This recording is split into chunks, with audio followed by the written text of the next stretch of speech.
Alors, d'abord, je m'excuse d'avance si jamais ma voix va être un peu bizarre. J'ai eu quelques problèmes de voix ces derniers temps, un peu comme le message que je vais donner tout à l'heure sur l'histoire de Zacharie. Mais on sait que Dieu est bon dans cette histoire. Et je pense aussi qu'il va nous montrer sa bonté en me faisant grâce de pouvoir parler correctement jusqu'à la fin. Alors, prions. Seigneur Jésus, je te remercie pour ce privilège que tu nous donnes d'avoir accès à ta parole. Je te remercie parce que on peut le lire, on peut l'étudier et on peut l'enseigner, Seigneur. Tu es un Dieu qui se révèle, qui parle, un Dieu de relation, qui nous enseigne. Alors touche notre cœur, Seigneur, pour qu'on puisse apprendre plus de toi. En ton nom, Seigneur Jésus. Amen. Alors, souvent quand les fêtes de Noël approchent, je ne sais pas vous, mais plusieurs familles aiment bien passer du temps pour regarder des films.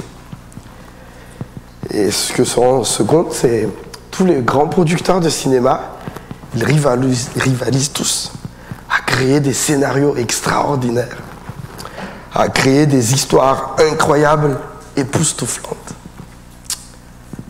Mais on le sait tous, ce sont juste des contes de Noël pour égayer les gens. Parce qu'apparemment, c'est ce qu'il faut faire à Noël. Aujourd'hui, on va voir une histoire qui est aussi incroyable, qui est aussi époustouflante. Mais la particularité, c'est que c'est une histoire vraie. La personne qui l'a écrit, Samuel l'a expliqué au tout début de son texte, la personne qui a écrit, c'est-à-dire lui qui a passé du temps pour sourcer les informations, pour s'assurer que tout ce qui a été écrit dans ce livre soit juste et que son ami Théophile puisse avoir la certitude de ce qui a été écrit. On verra aussi dans le texte que c'est une histoire qui n'est pas cachée. C'est une histoire qui a été vue par plusieurs témoins et même de toutes les villes aux alentours. Alors, sans plus tarder, je vous invite à ouvrir votre Bible dans Luc chapitre 1, versets 57 à 80. Fans, est-ce que je peux te demander de lire? Est-ce que tu peux donner un micro à Fans, Josué? Le micro sans fil s'il marche bien. Le moment arriva où Élisabeth devait accoucher. Elle donna naissance à un fils. Ses voisins et les membres de sa famille apprirent combien le Seigneur avait été bon pour elle, et ils se réjouissaient avec elle. Le 8e jour, après sa naissance, ils vinrent pour la circoncision du nouveau-né. Tout le monde voulait l'appeler Zacharie comme son père, mais sa mère intervint et dit « Non, il s'appellera Jean ». Mais lui fit-on remarquer, personne dans sa famille ne porte ce nom-là. Alors ils interrogèrent le père par des gestes pour savoir quel nom il voulait donner à l'enfant. Zacharie se fit apporter une tablette et au grand étonnement de tous, il y traça ces mots. Son nom est Jean. À cet instant, sa bouche s'ouvrit et sa langue se délia. Il parlait et louait Dieu. Tous les gens du voisinage furent remplis de crainte et l'on parlait de tous ces événements dans toutes les montagnes de la Judée. Tous ceux qui les apprenaient en étaient profondément impressionnés et disaient « Que sera donc cet enfant ?» Car le Seigneur était avec lui. Zacharie, son père, fut rempli de l'Esprit Saint et prophétisa en ces termes. « Loué soit le Seigneur, Dieu d'Israël, car il est venu prendre soin de son peuple et il l'a délivré. Pour nous, il a fait naître parmi les descendants du roi David, son serviteur, un libérateur plein de force. Il vient d'accomplir la promesse qu'il avait faite depuis les premiers temps par la voix de ses amis, de ses saints prophètes, qu'il nous délivrerait et de tous nos ennemis et du pouvoir de ceux qui nous haïssent. Il manifeste sa bonté à l'égard de nos pères et il agit conformément à son alliance sainte. Il accomplit pour nous le serment qu'il a fait à notre ancêtre Abraham, de nous accorder la faveur après nous avoir délivrés de tous nos ennemis, de le servir sans crainte, en étant saint et juste en sa présence tous les jours de la vie. Et toi, petit enfant, tu seras appelé prophète du Très-Haut, car devant le Seigneur, tu marcheras en précurseur pour préparer sa route, en faisant savoir à son peuple que Dieu lui donne le salut et qu'il pardonne ses péchés.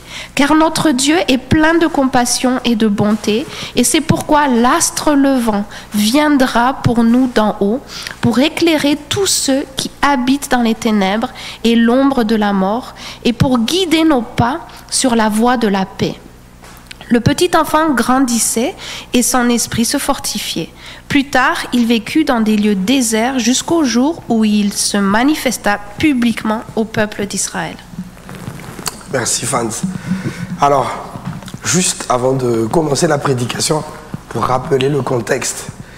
Donc là, on voit deux personnes qui s'appellent Zacharie et Élisabeth. Ce sont des personnes qu'on considère justes parce que Zacharie, c'est un prêtre.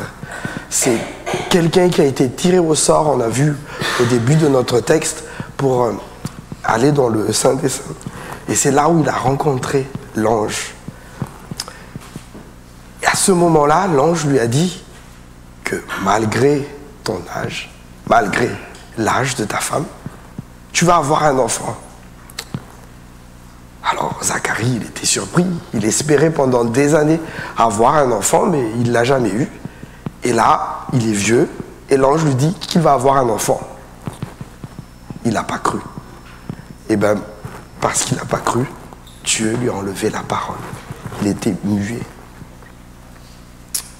Et là maintenant, dans notre texte, on voit la réalisation de cette promesse de Dieu.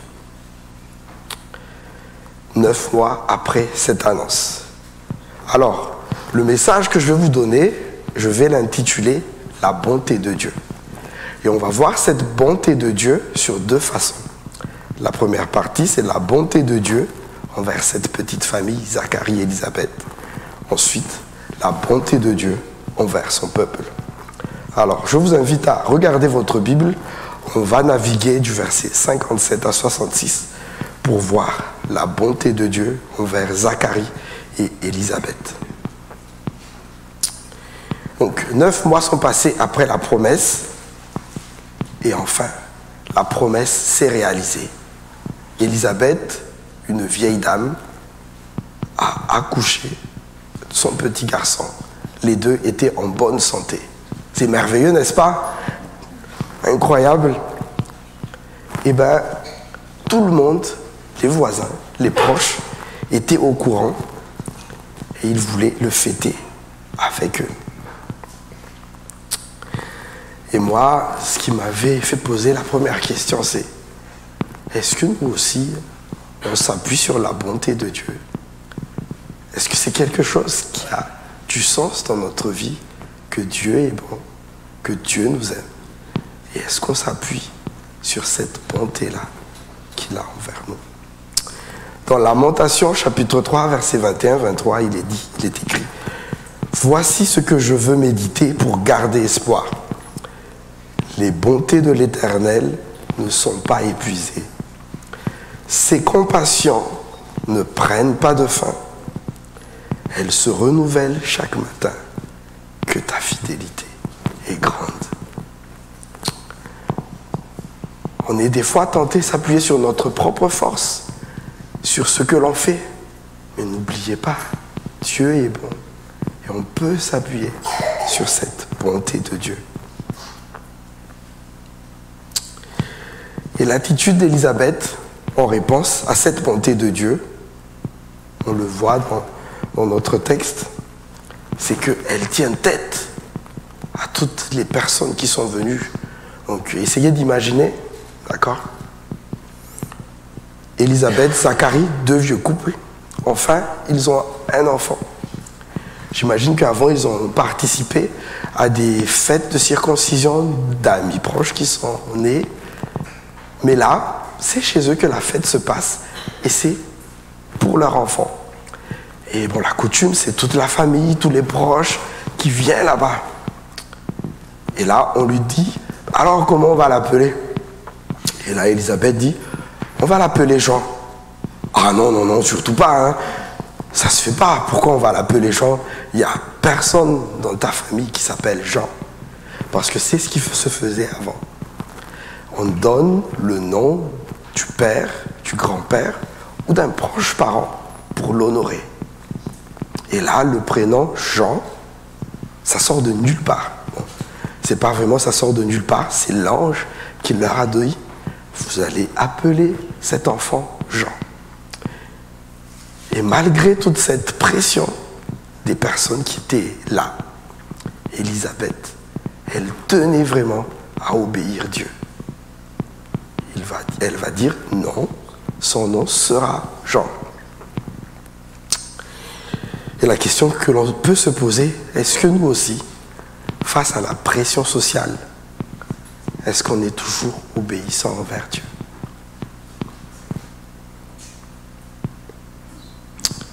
Alors, maintenant, j'aimerais qu'on bouge notre caméra. On va regarder toutes ces personnes qui sont venues assister. Alors, comme je l'ai dit, ce sont des voisins et des parents de Zacharie et d'Élisabeth. Ce que l'on peut voir sur leur attitude, c'est que à partir du moment où Élisabeth dit que son nom sera Jean, leur joie au départ, parce que Élisabeth et Zacharie eurent enfin cet enfant, se transformait en étonnement. Mais c'est quoi cette famille? Ils ne respectent pas les règles. Donc, comme ils étaient convaincus que Élisabeth est en train de se tromper là, limite même en train de fauter, ils ont dit, on va poser la question à son père. Son père ne parle pas, Zacharie, alors on lui a donné une tablette, et là, Zacharie était encore plus que catégorique. Il a dit que le nom de l'enfant est Jean. Ça veut dire que c'est fait en fait. Il n'y a plus à discuter, c'est fait, il s'appelle Jean. Et là, quand Zacharie a insisté, ils étaient encore doublement surpris, ou voire triplement surpris, parce que tout à coup, une fois que Zacharie a dit ça, il s'est mis à parler et à louer Dieu. Ils se sont posé la question, que sera donc cet enfant? Car la main du Seigneur était avec lui. Donc imaginez leur attitude, ils sont arrivés, pleins de joie, ensuite étonnés en disant mais qu'est-ce qu'ils font? Et à la fin, saisis de crainte et de réflexion. Moi, ce que je peux voir à travers ça, c'est que on ne peut pas rester indifférent devant l'œuvre de Dieu. L'œuvre de Dieu nous réjouit. L'œuvre de Dieu nous étonne parce qu'elle dépasse tout ce que nous, on a l'habitude de voir.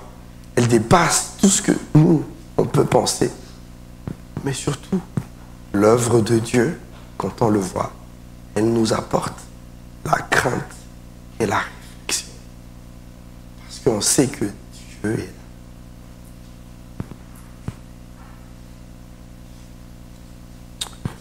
Alors, pour terminer cette première partie, je vous invite à mettre maintenant la caméra sur Zacharie. Donc, ça fait depuis 9 mois qu'il ne parle pas. J'imagine que c'est pas facile. J'ai essayé. Je n'ai pas parlé pendant une semaine, mais vraiment à fond. Et au travail, j'organisais des réunions ASMR. Ils se sont tous moqués de moi. Parce que je devais expliquer quelque chose. Je parlais comme ça. Par contre, la bonne nouvelle, c'est que pendant la réunion, comme je étais obligé de parler comme ça, tout le monde était apaisé. Il n'y a pas eu des conflits, il n'y a pas eu de disputes. Mais bon, tout ça pour vous dire que quand on n'a pas la parole, on a du mal à communiquer. Quand on ne communique pas, ben, du coup, on réfléchit. On réfléchit. Et je pense que c'est ce qui est arrivé à Zacharie à ce moment-là. Ces 9 mois, Dieu lui a permis de réfléchir sur le sens de ce que Dieu est en train de faire, de cet événement que Dieu est en train de lancer, et le rôle de son fils. que l'on peut voir aussi sur Zacharie, c'est que on dirait qu'il est un peu mis à l'écart. Les gens, ils viennent plutôt voir la maman, Élisabeth. Et Zacharie, on dirait qu'il se met un peu dans le coin là. Un vieux qui ne parle plus, donc il n'y a plus rien à faire pour lui, quoi. Et malgré toutes ces choses, on voit quand même qu'il reste obéissant à Dieu. Quand on lui demande quel sera le nom de l'enfant, il est ferme et catégorique. Il dit son nom est Jean. Il préfère obéir à Dieu qu'à des hommes. La troisième chose que l'on voit, c'est que dès qu'il retrouve l'usage de la parole, il se met à louer Dieu. Alors, la question que je vous pose, quand vous bénéficiez de la bonté de Dieu, est-ce que votre première attitude est aussi de lui rendre gloire? Comme le dit David dans le psaume 34, « Je bénirai le Seigneur en tout temps, sa louange sera constamment dans ma bouche. Je mets ma fierté dans le Seigneur, les pauvres entendent, ils se réjouissent. Magnifiez le Seigneur avec moi, exaltons ensemble son nom. »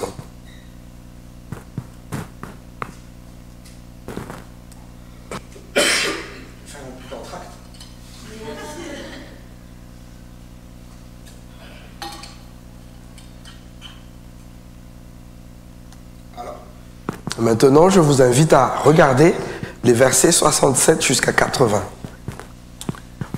Tout à l'heure, on a vu la bonté de Dieu au niveau local, c'est-à-dire au niveau de cette petite famille. D'accord? Ce que je voulais dire par là, c'est que Dieu, il prend soin de nous individuellement. Il est bon envers nous individuellement. Mais pas que. Versets 67 et 80, on voit que Dieu est bon aussi envers son peuple. Alors, regardons dans ce texte comment Dieu montre sa bonté envers nos pères, comme marqué au verset 72. Il dit au verset 68, « Il a assuré la rédemption de son peuple. » Alors, c'est un grand mot, rédemption, c'est un gros mot, son peuple, mais on va l'expliquer rapidement. Donc ici, dans notre texte, le peuple, on parle du peuple d'Israël. Qu'est-ce qui s'est passé avec le peuple d'Israël? C'est qu'ils se sont détournés de Dieu. Ils ont oublié Dieu et pendant 400 ans, il y a une période qu'on appelle une période de silence de Dieu. C'est-à-dire qu'il n'y a pas de prophète que Dieu a envoyé ou d'oracle que Dieu a envoyé pendant ces 400 ans. Et ce qui se passe, c'est que le peuple d'Israël était soumis à la domination de plusieurs empires. Donc là, dans notre texte, ils étaient sous la domination de l'Empire romain. Mais dans l'Ancien Testament, Dieu a promis d'envoyer le Messie pour les libérer de ces dominations-là. Dans Ésaïe, par exemple, chapitre 61 et 1, il est écrit « Le souffle de Dieu est sur moi, car le Seigneur m'a conféré l'onction. Il m'a envoyé porter une bonne nouvelle aux pauvres, panser ceux qui ont le cœur brisé, proclamer aux captifs leur libération et aux prisonniers leur élargissement. » Mais la mission du Messie n'est pas juste une libération des puissances terrestres. D'après notre texte au verset 77, il est marqué « Dieu qui va nous donner la connaissance du salut par le pardon des péchés, c'est-à-dire des puissances spirituelles du diable. Dieu veut nous libérer de nos péchés. Dieu veut nous libérer des puissances du mal. » Ce Messie est là aussi la réalisation de la promesse de Dieu à Abraham, comme ce qui est marqué au verset 73, car à travers lui, la bénédiction du monde se réalisera. Je vais vous lire Genèse chapitre 12, verset 2-3 qui dit « Je ferai de toi une grande nation et je te bénirai. Je rendrai ton nom grand et tu seras une bénédiction. » Écoutez bien. « Je bénirai ceux qui te béniront, je maudirai ceux qui te maudira, et tous les clans de la terre se béniront par toi. À travers ce Messie, nous aussi, on puisse bénéficier de cette bénédiction de Dieu. Alors, pour répondre à la question comment Dieu marque sa bonté envers son peuple, en sauvant son peuple à travers le Messie, et à la lumière de Genèse 12.3, on peut dire aussi à tous les clans de la terre, c'est-à-dire toi et moi. Et ça s'est réalisé à travers Jésus, qui est venu sur terre pour porter nos péchés. La Bible dit que le salaire du péché, c'est la mort. Et le don de la grâce, le don de Dieu, c'est la vie éternelle en Jésus-Christ, notre Sauveur. En lui, on est pardonné de nos péchés, on est libéré du péché qui nous esclave, et nous, en Dieu, et Dieu nous donne la vie éternelle.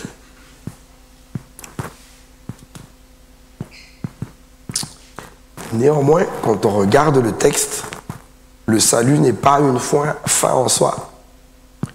On voit qu'on est sauvé pour lui rendre un culte dans la sainteté et la justice, devant lui tout au long de nos jours. Qu'est-ce que cela veut dire? Cela veut dire que nous sommes sauvés pour le servir. D'abord, parce qu'il est notre Seigneur. Et parce qu'il veut que nous collaborons avec lui pour l'avancement de son royaume. Dieu est Dieu, il est puissant, il peut faire les choses par lui-même, il n'a pas besoin de nous. Mais il nous invite à collaborer avec lui pour l'avancement de son royaume. Dans quelle attitude il veut qu'on le sert? Dans la sainteté et la justice. Notre Dieu est saint. Notre Dieu est juste. Notre Dieu est saint. Il veut que l'on soit saint comme lui. Le standard est élevé, mais c'est ce que Dieu nous invite. Il veut que l'on soit saint comme lui. Ou devant Dieu, au verset 8 et 9 de notre texte, du chapitre 1, je veux dire, on voit qu'un seul prêtre qui est tiré au sort peut servir Dieu. Et dans notre histoire, c'est Zacharie. Mais avec l'arrivée du Messie, la présence de Dieu est accessible à tous ceux qui sont sauvés. À tous ceux qui sont sauvés, la présence de Dieu est accessible. Dernière question, quand on le sert? Tout au long de notre vie. Ce n'est pas juste des moments ponctuels, mais c'est tout au long de notre vie. C'est à ça que Dieu nous appelle. Il nous a sauvés, pas pour rester dans une salle d'attente en attendant son retour pour avoir la vie éternelle. Il nous a sauvés pour le servir. Alors, pour conclure, j'aimerais dire que la bonté comme l'amour sont des attributs de Dieu. Et il nous manifeste tous les jours de diverses manières. Il l'a manifesté, entre autres, en nous sauvant à travers Jésus-Christ.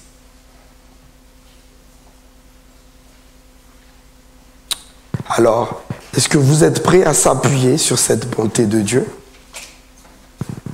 Est-ce que vous voulez saisir ce salut à travers Jésus-Christ? Et là, laissez-moi lire les paroles d'un chant que nos ados apprécient bien. Ouvre ton cœur, ne reste pas de marbre. Ta vie sur la terre passe comme la feuille d'un arbre. Aujourd'hui, le printemps, comme l'automne viendra. Quand le vent soufflera, sais-tu où tu iras? Ouvre ton cœur. Jésus est venu pour te sauver. Ne reste pas de marbre. Accepte-le comme ton Seigneur. Et une fois que nous sommes sauvés, on est appelé à le servir. Alors, servons notre Dieu dans la sainteté et la justice devant lui tous les jours de notre vie. Prions ensemble. Seigneur Jésus, je te remercie pour ta bonté et là, pour preuve, tu m'as donné la parole jusqu'à la fin de la prédication et je te rends grâce pour cela. Et je te remercie, Seigneur, parce que cette bonté, tu l'as manifestée à travers ton Fils Jésus-Christ. On n'est jamais émerveillé sur comment tu nous as sauvés, comment tu as pensé depuis le début de l'histoire pour nous sauver et comment tu as réalisé cela, Seigneur Jésus, à travers ton Fils unique Jésus-Christ qui est mort sur la croix pour nos péchés. C'est nous qui méritions de mourir sur cette croix à cause de nos péchés, mais toi tu as accepté de prendre notre place. Alors merci encore, Seigneur, pour cette bonté. Merci pour ce salut que tu nous donnes. Merci pour cette rédemption que tu nous donnes. Et en retour, Seigneur, nous voudrons te servir. Aide-nous, Seigneur, à être des serviteurs, des instruments entre tes mains qui portent des fruits, Seigneur Jésus. En ton nom, Seigneur. Amen.